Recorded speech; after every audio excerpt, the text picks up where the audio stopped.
Alaga ng pato. Tinatago muna kasi nung kinakain ng mga daga.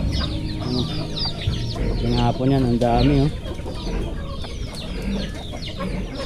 Yan. Tuwing hapon nagpapakain si tatay ng mga alaga niya. Yung mga alaga ng pato.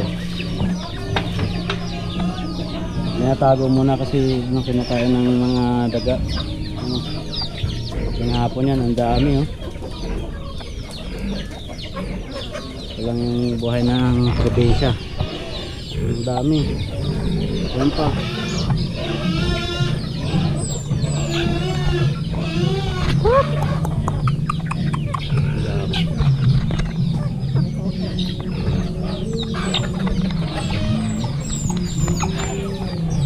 Kaya walang problema na ulam dito pagka ano, pag gustong magkatay yun, meron agad.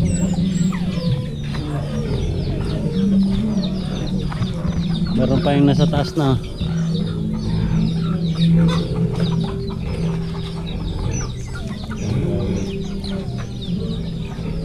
Yun pa sa kusina. Yun pa.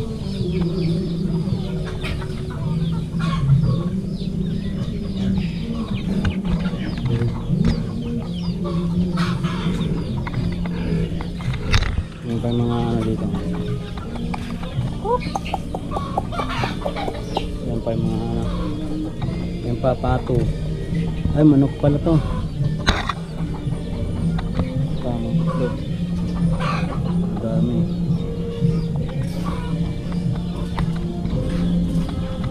Yan pa.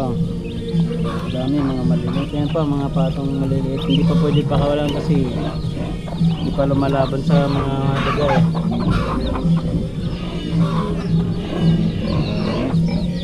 Yan pa. Isang ibang grupo naman to. Ayun pa sa taas oh, naka ano na yung iba. Nakaakyat na. Ano? Ang dami.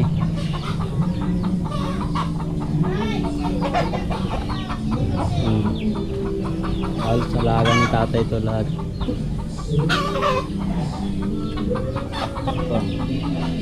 Ito naman parang pang sabong pero hindi pang sabong yan. Tali-tali lang.